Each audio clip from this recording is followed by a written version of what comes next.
el tema que vamos a exponer, y agradezco mucho tanto a los estudiantes de la Universidad Nacional Autónoma, la Universidad Autónoma del Estado de Nuevo León, la y Criminología, al cuerpo académico, como dice que la cámara, no, bueno, como al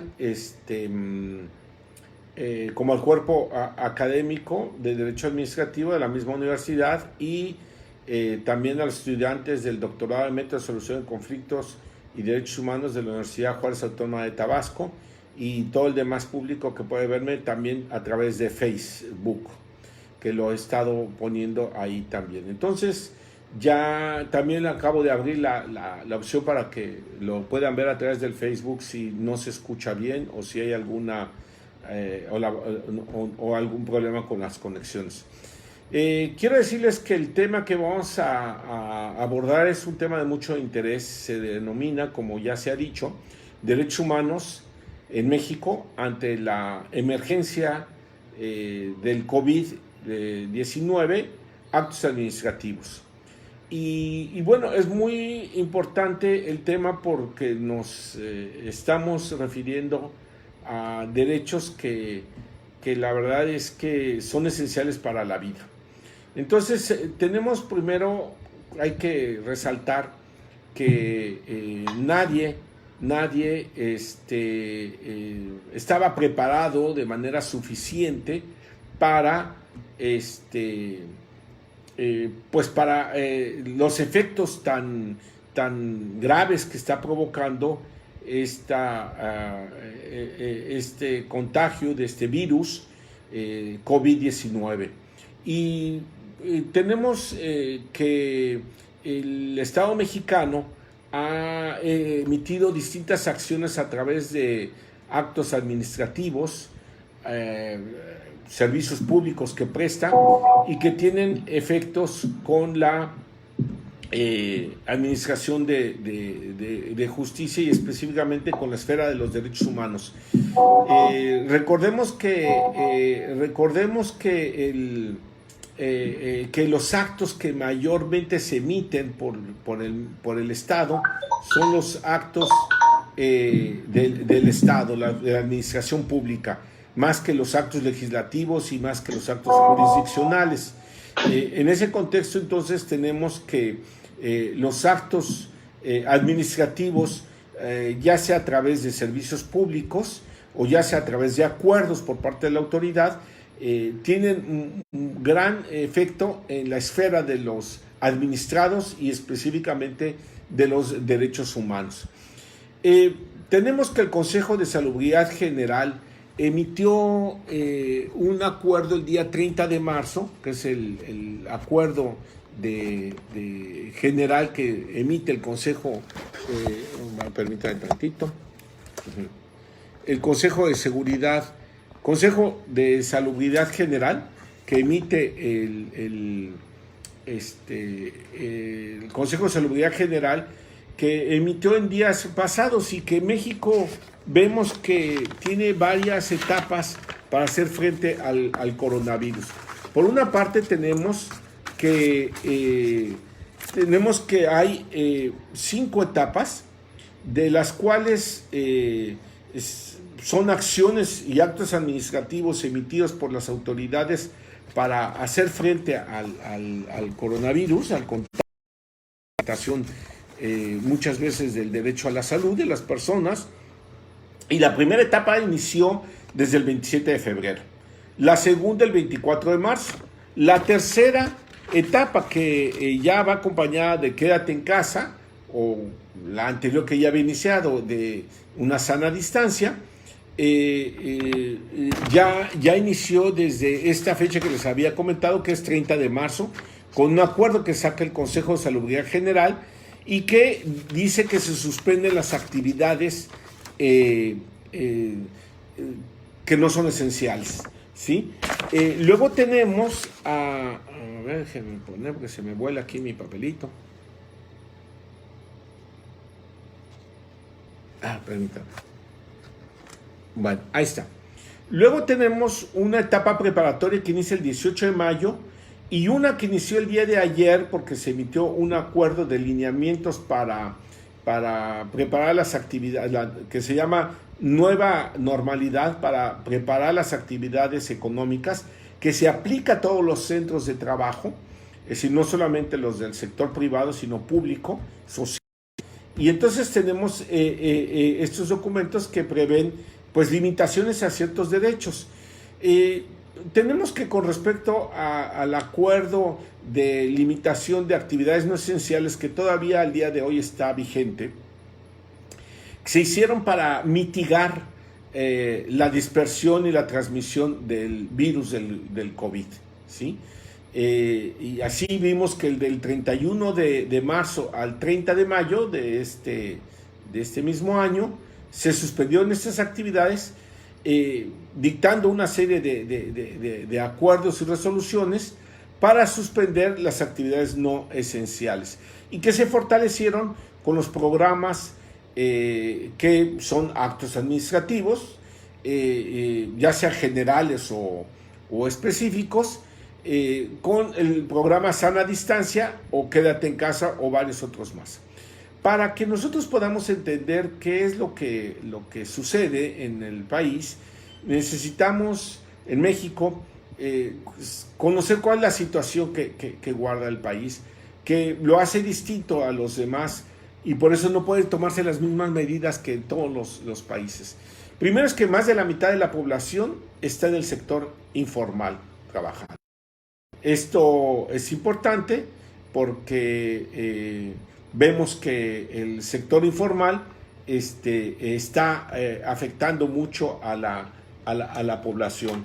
Las medidas que están llevándose a cabo, porque este sector informal pues no vive al día, ¿sí? Y más de la mitad de la población vive en pobreza. Este es otro elemento que hay que tomar en consideración, para que ya explicaremos cuáles son las circunstancias, por qué hay que tomarlo en cuenta. Que estas acciones, actos administrativos, acuerdos, resoluciones específicas, servicios públicos que también son actos administrativos, van a afectar a la población. Existe una precaria situación laboral y un estancamiento económico y carencias de acceso al agua, ¿sí? Para lávate las manos, pues este programa pues es difícil si no hay agua. Y por otra parte tenemos limitaciones de derechos sociales como son de la salud, la alimentación, la educación, la seguridad social y la vivienda, ¿sí? Y por otra parte tenemos un sistema hospitalario que ha afectado al país y que pues que en últimos días nos informamos, según algunas autoridades, que en las administraciones anteriores se abandonaron 300 hospitales y que estos pues no están construidos, no están acabados. Hay partes que faltan todavía construcción o no tienen muebles o no tienen personal. Y entonces hay que hacer frente a esa situación, a la pandemia. Es importante señalar que después de esta introducción que estamos haciendo, la exposición tendrá un enunciado en un primer momento de los actos administrativos y los servicios públicos. En un segundo plano explicaremos los derechos humanos y en un tercero los grupos vulnerables, ¿sí? Para ver cómo los servicios públicos, que son actos administrativos, afectan a los derechos humanos, ¿sí? Así vemos entonces que permítanme porque ya se me revolvieron aquí mis papeles. Permítanme tantito. Ahí está, ¿sí? Tenemos entonces que las medidas que se toman tienen dos aspectos.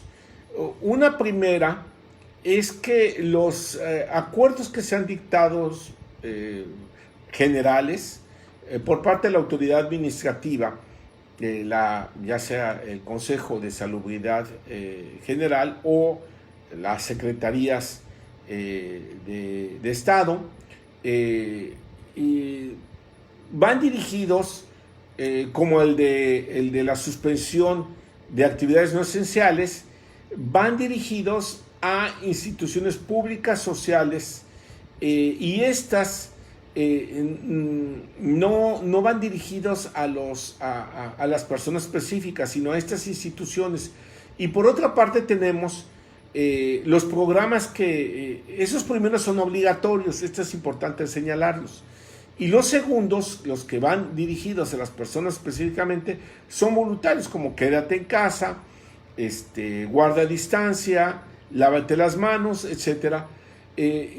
Pero aquí hay que mencionar que la OEA, la Organización de Estados Americanos, señaló a través de una guía que se publicó hace algunos días que dijo que permítame, ahí está, dijo que debe de dirigirse las acciones del Estado, mismas que recomendó el Estado mexicano, para prestar los servicios públicos adecuadamente de salud, de educación, de alimentación, y que disminuyan el efecto a las personas, con pocos recursos. Y entonces dice que las acciones del Estado, la administración pública, deben de ser con un enfoque interseccional, proteger principalmente a los grupos vulnerables. ¿Cuál? Niños, adultos mayores, mujeres, trabajadores, indígenas, afromexicanos, discapacitados, los migrantes o personas solicitantes de asilo, desplazados, refugiados y personas que viven en pobreza. Aquí diríamos, ¿cuál es la justificación que da la OEA y que el mismo gobierno mexicano lo ha hecho en esos términos? Es que la pandemia afecta más a las personas que no tienen cubiertas sus necesidades primarias, ¿sí? ¿Cuáles son las necesidades primarias? Vivienda, alimentación, salud, educación e ingresos. Y entonces, ¿a quiénes afectan más? A los grupos vulnerables. Para ello, el Estado mexicano ha emitido 19 programas sociales para poder lograr que afecte menos a estos sectores. Por ejemplo, a 190,000 pescadores dictó un programa un programa de fomento a la ganadería y la pesca.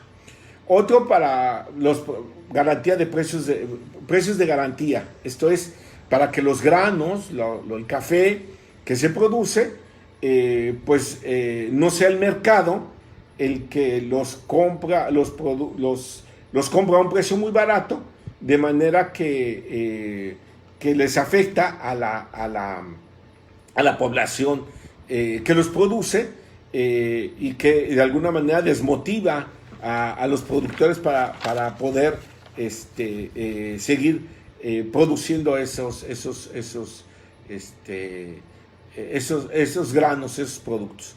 Fertilizantes, productos de producción para el bien, apoyo a microcréditos, a las microempresas, becas para la educación, para la universidad. Ahora, aquí hay que mencionar que estos programas se dirigen principalmente a los municipios en donde hay mucha violencia, en donde hay municipios los más pobres, afromexicanos y también indígenas, ¿sí? También hay otros programas, son 19 programas, ¿no? A los estudiantes de educación media superior, a las escuelas para la infraestructura, a los hijos de las madres trabajadoras, que son niños, niñas, y también adultos mayores y discapacitados y otros que son Sembrando Vida. Ahora, ¿qué es lo que sucede entonces? Decíamos que hay estos dos aspectos, las acciones dirigidas obligatoria a las empresas, al sector público, y las acciones del Estado dirigidas a los particulares para que se cumplan voluntariamente estas acciones. ¿Para qué se hace así? Para respetar el Estado de Derecho. Y es que el artículo 73 de la Constitución, fracción 16, prevé que el Consejo de Salubridad General, en el caso de epidemia, pueda dictar el presidente de la República, pueda dictar medidas de carácter general, obligatorias para todo el país. Ahora, aquí es importante distinguir que no se trata de suspensión de derechos humanos como podría decirse que lo prevé la Constitución, porque las medidas no son obligatorias para las personas, sino que son las obligatorias, como decíamos, instituciones públicas y privadas. Y por ello vemos que tampoco es el procedimiento para suspender derechos humanos, ni tampoco el Comité de Salubridad nacional puede suspender estos derechos. Por lo tanto, entonces tenemos que el Consejo ha dictado estas medidas, las secretarías en base al artículo 73 constitucional, el artículo 4 constitucional, y vemos entonces que cada uno de los poderes, como la Suprema Corte de Justicia, el Consejo de la Judicatura y los respectivos de cada estado, y la Cámara de Diputados y Senadores respectivos, han dictado medidas, por ejemplo, para suspender plazos y términos para los procedimientos administrativos que se llevan ante ellos, que se suspendan, ¿no? Todo esto parte administrativa muy importante, ¿no? Ahora, entonces vemos que el acto administrativo está presente porque son actos jurídicos que, desde el punto de vista orgánico, emite la autoridad administrativa, en donde hay una voluntad, esto es que es lícita, es manifiesta, ya sea individual o colectivamente, un órgano colegiado, que se perfecciona con la voluntad, con la votación o por la mayoría, según prevé el órgano legislativo, y que este órgano tiene por objeto que el acto sea determinado, determinable, posible y lícito, y que además dice el acto administrativo esté previendo una situación jurídica determinada para aplicarse para un presupuesto para llevarse a cabo la actividad administrativa. Y los servicios públicos, como el de salud, bueno, en el primer caso tenemos que son actos administrativos, por ejemplo, colectivos, o más bien generales o específicos. Los generales son los acuerdos que está emitiendo, que les hice referencia hace un momento, el que he dictado el día de ayer, que son lineamientos, o el dictado el día 30 de marzo, y que ahí tenemos los actos administrativos generales. Y los servicios públicos que se prestan en materia de salud, en materia de salud y en materia de tránsito, como veremos más adelante, o en materia de servicios públicos de educación, etcétera, que se han estado dictando, ¿no? ¿Qué es un servicio público? Bueno, según Jean Chevalier señala que es una actividad ordenada, tomada a cargo por la administración pública para satisfacer una necesidad de interés general que tiene un alto contenido social y que responde a las demandas sociales, ¿sí? Entonces, ese es el servicio público, y así tenemos entonces, vamos a ver por acá, ya. Así tenemos entonces ahora, ¿qué son los derechos humanos? Los derechos humanos tienen las características siguientes para que, a través de estos actos administrativos individuales o colectivos, o más bien unilaterales o bilaterales o generales y específicos, vemos que hay una clasificación muy grande de lo que son los actos administrativos, pero en ellos entran los acuerdos que hemos hecho referencia, los lineamientos también, Y estos afectan, estas acciones del Estado a través de estos actos administrativos, a través de estos servicios públicos, afectan la esfera de los administrados, ya sea por ser derechos de los administrados o la esfera que en el caso específico que vamos nosotros a analizar de las personas en sus derechos humanos. Ahora, ¿qué son entonces los derechos humanos? Tienen las características siguientes: son aquellos que poseen las personas humanas por el solo hecho de ser personas, ¿sí? Y estas vistas desde el punto de vista individual, es decir, una persona humana específica, y las personas colectivas, un pueblo indígena, una comunidad ejidal, un sindicato o una sociedad anónima, una empresa.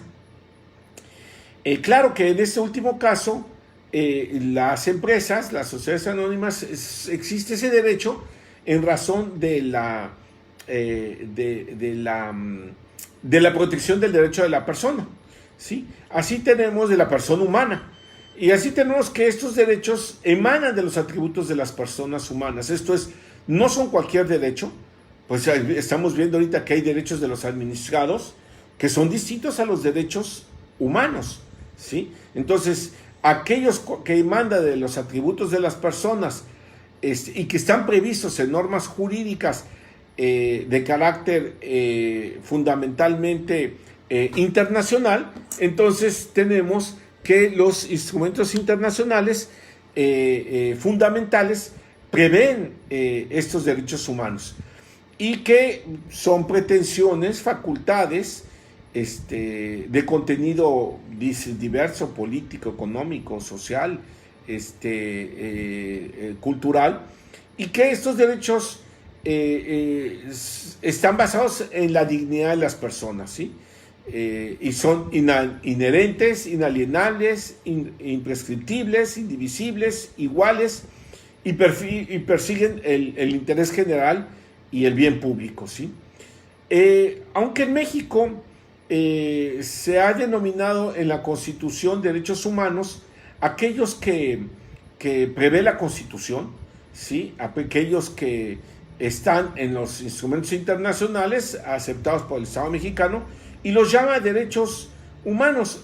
En el fondo del ámbito internacional, en la doctrina y en todo el mundo, a esto se le llaman derechos fundamentales. Los que están previstos en la Constitución y en los tratados internacionales son derechos fundamentales. Pero el Estado mexicano, a través de su Constitución, ha decidido llamarles derechos humanos, pero es importante saber que en todo el mundo no se denominan de esa manera. Hay países que lo han hecho en esas circunstancias. Ahora, ¿qué es lo que sucede? Sucede que la Constitución prevé esto en el artículo 1 constitucional, y prevé que ese tipo de derechos estarán respetados por el Estado mexicano, deberán investigarse, prevenirse y se deben de reparar. Y además tienen la característica de ser universales, independientes, indivisibles y progresivos. Quiero hacer algunos comentarios. Todos estos derechos están previstos en normas constitucionales, como el derecho a la salud. Está previsto tanto en la Constitución como en la Declaración de los Derechos americana, que dice que se debe de preservar las medidas sanitarias, y el Protocolo de San Salvador, que México es parte de él, dice que debe declararse el derecho a la salud, que además no todos los países consideran el derecho a la salud como un derecho humano. En el caso mexicano sí, y en el Protocolo de San Salvador los que lo han firmado lo han considerado como tal, y dice que este protocolo debe considerarse como un bien público y debe de inmunizarse a las personas para las enfermedades, y que se eduque para la prevención y satisfacer las necesidades de los grupos vulnerables en materia de salud. Ahora, algo muy importante para estas acciones a través de actos administrativos y servicios públicos. ¿Cuál es su límite? Pues que no afecte la dignidad, que sean iguales, no haya discriminación, que no limite la libertad prevista en estos instrumentos internacionales, sean legales, esto es, estén fundadas en una norma jurídica que los permite, que no sea contraria a instrumentos de mayor valor. Estos dos elementos últimos que voy a mencionar, que estén estrictamente, sean estrictamente necesarias para el Estado de una sociedad democrática, ¿sí? Esto es muy importante porque las medidas no podrán ser sino solamente las suficientemente necesarias para un Estado democrático, una sociedad democrática. Y que, aquí otro elemento muy importante, que sean proporcionales para el fin legítimo de la protección de los derechos humanos. Esto es, vamos a ver más adelante, de manera muy rápida, la libertad de tránsito, el derecho a la salud de las personas y el derecho a la identidad, y luego los grupos vulnerables. Así, por ejemplo, vamos a ver que se está limitando el derecho de la circulación de las personas a través del cierre de fronteras, de caminos, de carreteras, de toques de queda, y entonces la afectación de estos derechos son, decíamos, interdependientes, y entonces tenemos que examinar estas limitaciones, si están facultados los estados de la República para que sean caracterizados como estrictamente necesarias o están excediendo en una sociedad democrática, o no son proporcionales al fin de la protección de la salud y la vida de las personas.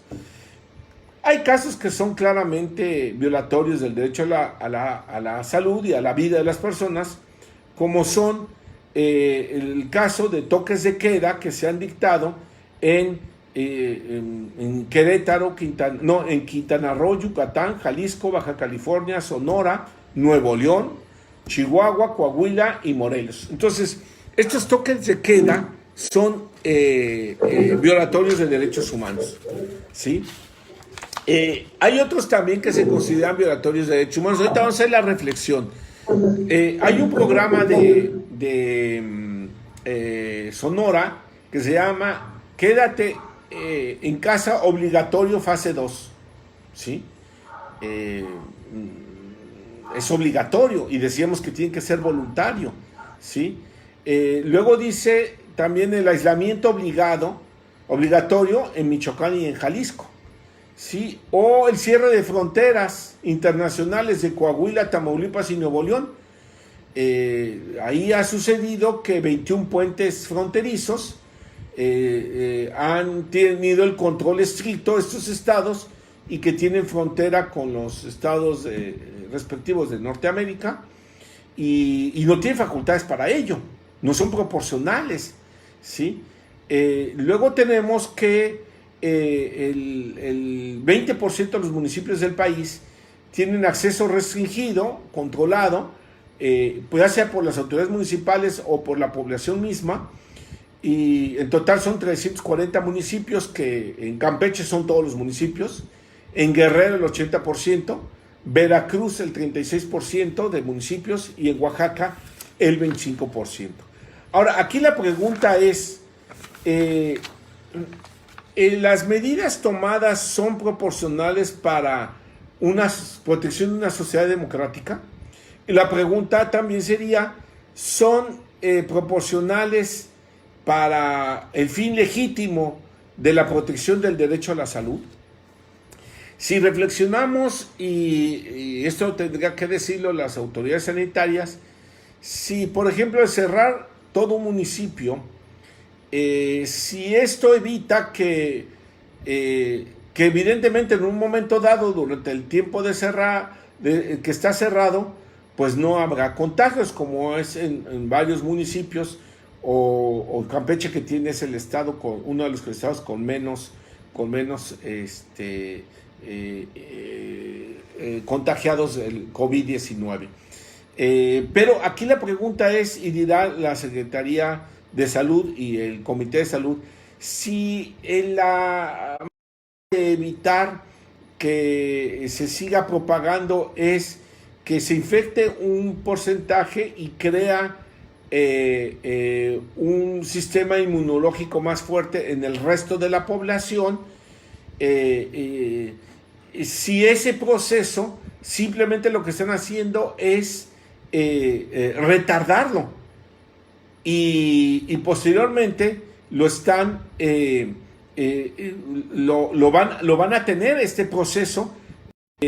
Ahí sería muy importante resaltar que se está afectando, entonces, nada más retardando, pero no es una solución, no es proporcional a un Estado de Derecho, como lo estábamos mencionando, o tampoco es el estrictamente necesario para una sociedad democrática, ni proporcional para un fin legítimo.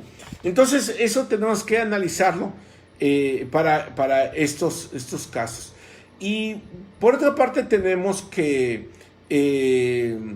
por ejemplo, que del Estado de Sonora han previsto sanciones y la fuerza pública para hacerse obedecer, para cumplir Quédate en Casa, este programa Quédate en Casa, un programa con actos administrativos generales, obligatorios en fase 2, ¿sí? Y que además establece multas y utiliza la fuerza pública, no tiene competencia para ello, pero además establece el Estado de Michoacán y Jalisco arrestos y trabajos a la comunidad, los que no cumplan con su programa también de aislamiento obligatorio. Y por otra parte, tenemos que en Guerrero, por ejemplo, les provocan sufrimientos físicos, psicológicos. A los jóvenes dice que no acataron las medidas de quedarse en casa. Esto fue en la policía comunitaria de Tacampara, violatorio claramente de derechos humanos. Esto es, en algunos casos podría tenerse que valorar por criterios de ponderación y en otros casos tendría que valorarse con criterios de si es legítimo o es proporcional o legítimo para el fin legítimo si es proporcional al fin legítimo de protección del derecho o si son estrictamente necesarias esas limitaciones para una sociedad democrática. Me refiero al caso de Campeche, que al final está rodeado, si ustedes se dan cuenta y vieron el mapa del día de ayer, todo, salvo Zacatecas, está en rojo. ¿Y por qué está en rojo Campeche si tiene un número muy bajo de personas contagiadas? Porque los estados que lo rodean están con un alto índice de incidencia de contagio del COVID-19. Por otra parte, en cuanto al derecho a la salud, vemos que el Consejo de Salubridad General suspendió actividades no esenciales. Esto es, dijo que en ese caso de las actividades que sí son esenciales, determinó que cuando son personas de mayor edad, como embarazadas o como de mayor edad o con enfermedades cardiovasculares o crónicas o diabetes o cáncer o hipertensión, en las actividades esenciales pues no están obligados a ir a trabajar, ¿sí? Evidentemente en las actividades no esenciales mucho menos, con mucho menos, porque hasta las personas tienen estas vulnerables, estas características de enfermedades o de estado de gravidez, como es una persona embarazada o personas de mayor edad o con estas enfermedades, evidentemente no deben de ir a trabajar ni ninguna persona en las actividades no esenciales, porque no solamente ellos, sino ninguna persona. Lamentablemente el Comité Nacional para Prevenir la Discriminación ha recibido muchas quejas, más del 32%, de personas que los están obligando no solamente en actividades esenciales, que el mismo acuerdo previó que no deberían de trabajar, que deben de protegerse a estas personas que no están obligadas de ir, y evidente con mucho más razón las personas que están en actividades no esenciales.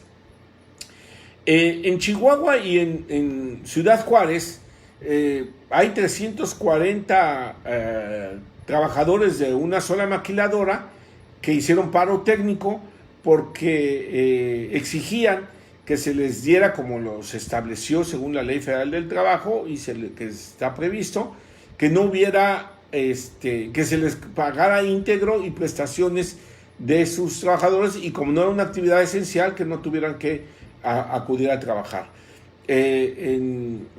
También se previeron varias maquiladoras que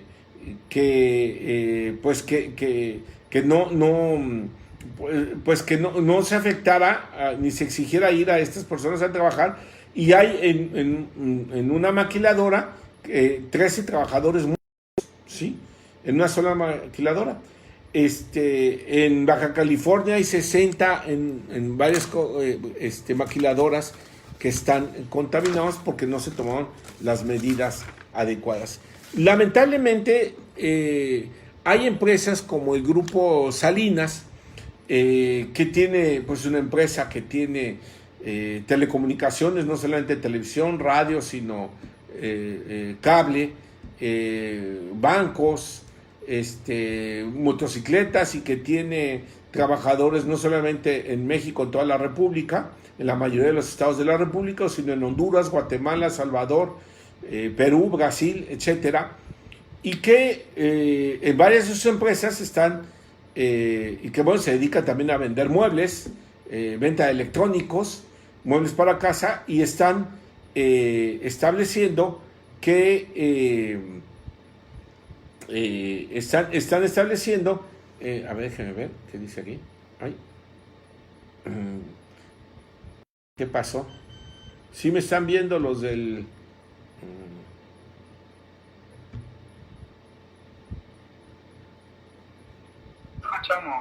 ¿Sí me oyen, jóvenes? ¿Ah, sí? ¿Sí me están oyendo? Sí. Ah, bueno, es que creí que no. Voy a abrir más la pantalla. Ahí está. Bueno, entonces decíamos que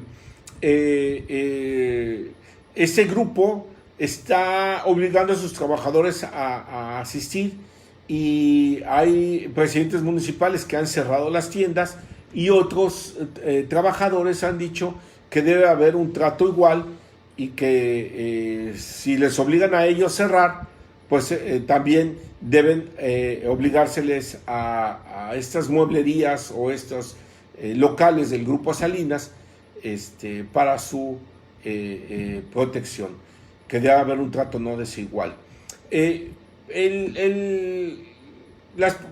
Estas personas mayores lo prevé el Pacto Internacional, el Pacto de San Salvador, y prevé que se deben proteger de manera prioritaria, y que debe de haber programas de prevención y protección. Y también la Comisión Interamericana, a través de un documento que se llama Resolución 1 de 2020, que se llama Pandemia y Derechos Humanos, dijo que las personas de los grupos vulnerables deben de protegerse los derechos de estas personas, y que debe de haber programas de prevención y de protección. Y algo muy importante es que se revise, dice, los protocolos para que la actuación de los médicos en la distribución de los recursos y tratamientos médicos sea para protección de este grupo vulnerable, son para los grupos vulnerables. ¿Qué es lo que es muy importante? Que no se, como hubo un borrador de este Consejo de Salubridad General, que señaló, Consejo de Salubridad General, que señaló un borrador por alguno de los miembros de este consejo, de que se iban a distribuir conforme una puntuación que se iba a poner y que las personas con diabetes y que fueran de mayor edad, pues tenían menos posibilidades en la distribución de los recursos, violando de esta manera pues el Pacto de San Salvador, la Constitución mexicana, que establece la protección de los grupos vulnerables, y en el artículo primero constitucional, que prohíbe la discriminación, y al mismo tiempo la Convención Interamericana también en esta resolución del 1 del 2020, en donde señala que no debe establecerse esta discriminación para los grupos vulnerables, y que por lo tanto entonces ese borrador vemos claramente que es violatorio de la misma instrumentos internacionales y la misma Constitución. ¿Qué otros grupos vulnerables tenemos? Pues pueblos indígenas, afromexicanos, personas privadas de la libertad, discapacitadas, migrantes, personas solicitantes de asilo, refugiados, desplazados, y las personas que viven en extrema pobreza, ¿sí? Los grupos vulnerables son aquellas personas que se encuentran en una situación de trato desigual, y que por circunstancias sociales o por circunstancias particulares, estas personas, que aunque tienen los mismos derechos que toda persona, porque son titulares como cualquier otra persona de los derechos, hay una vulnerabilidad social, económica, política, y que el Estado debe de ponerles en una circunstancia de compensación para proteger más a estas personas, y de manera proporcional puedan tener los mismos derechos, accesos de servicios de salud, de educación, de protección de derechos humanos. Y entonces este trato desigual debe de ser compensado.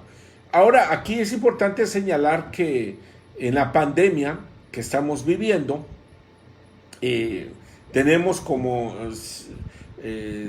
afirmación que se ha hecho a través de estudios, y que mismos organismos internacionales han remarcado, que a los que más afecta esta pandemia son a las personas de los grupos vulnerables, porque no tienen acceso tan completo a los servicios de salud, de agua, de alimentación, de educación y de mismo trabajo, y por lo tanto entonces se encuentran más vulnerables estas personas, y deben entonces protegerse para compensar la situación de sus derechos humanos. Y por eso las resoluciones dictadas por la OEA para la protección de los derechos humanos, o como la misma Comisión Interamericana de Derechos Humanos en la resolución 1 de 2020, denominada Pandemia de Derechos Humanos, de manera muy acertada han obligado a que se deban de proteger de manera prioritaria a estas personas. Lamentablemente tenemos, por ejemplo, en el caso de los indígenas y afromexicanos, que prevé la Constitución mexicana, por ejemplo, en el artículo 2 constitucional, que al señalar que hay un número de ellos que se encuentran en una situación de desventaja, como todos los demás grupos vulnerables, porque las políticas públicas a través de actos administrativos y servicios públicos no son plurilingüísticas para el caso de los indígenas, no son lo suficientemente, no son diferenciadas, no son con una perspectiva inclusiva, no son transversales e interseccionales. Algunas que está tomando el Estado mexicano sí lo son, pero requerimos que éstas respeten no solamente la libertad, la dignidad, la igualdad, y que sean proporcionales al fin legítimo que se persigue, y que sean las suficientes para la protección de un Estado de derecho, una sociedad democrática. Necesitamos que estas acciones sean con estas características. Y por lo tanto, entonces tenemos que, según la Constitución mexicana, dice que la nación mexicana es pluricultural, y que está sustentada esta pluriculturalidad en los pueblos indígenas y afromexicanos.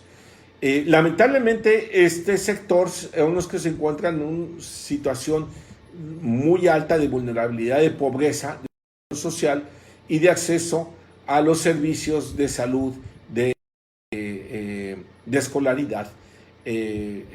Por lo tanto, se requiere que estos sean protegidos.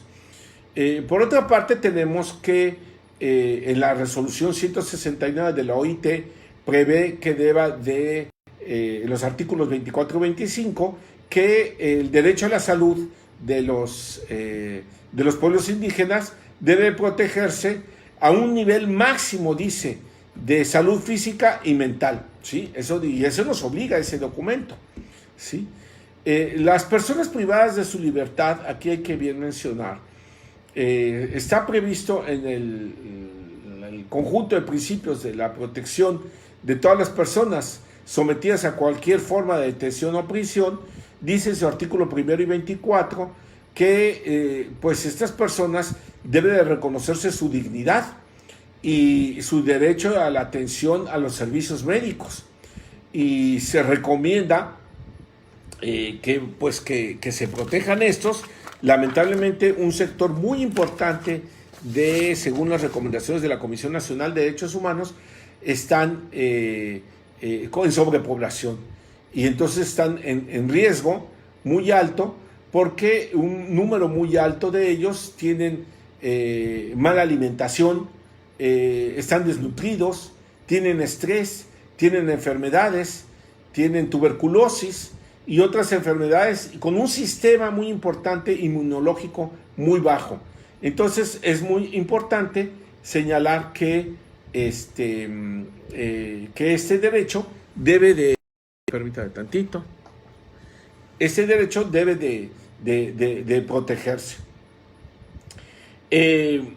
Para estas personas que están recluidas y que, como están hacinadas, están con sistemas inmunológicos muy débiles, debe de protegerse. Entonces, el Estado mexicano ha dictado una serie de resoluciones que son para protección de ellos, y así tenemos, por ejemplo, que el Estado de México liberó a 59 reclusos y les otorgó la preliberación por el hacinamiento en el que estaban y sobrepoblación.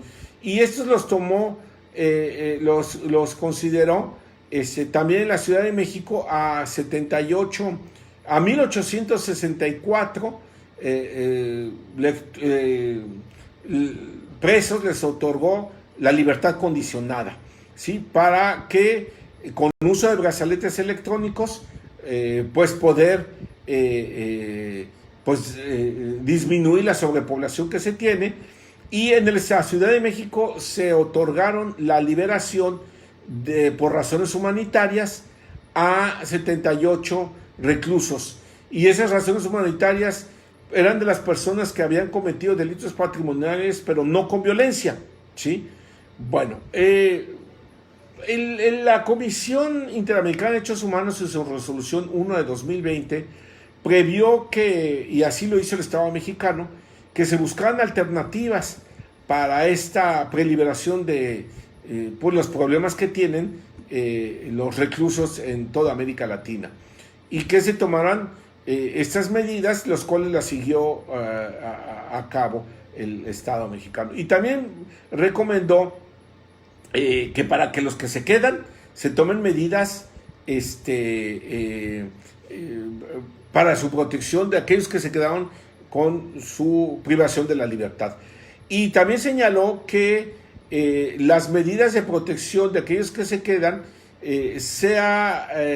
tomen las medidas el Estado mexicano o los estados de América Latina, tomen medidas para evitar que las acciones para enfrentar la pandemia sean controladas por grupos internos, ¿sí? Lo que le llaman autogobierno, ¿no?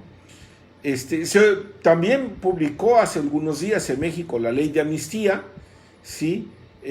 Para liberar a aquellas personas que cometieron delitos contra la salud, pero que se encontraban al momento de cometer estas acciones en estado de pobreza, o eran personas que estaban en extrema vulnerabilidad, que tenían, por ejemplo, discapacidad y cometieron la acción por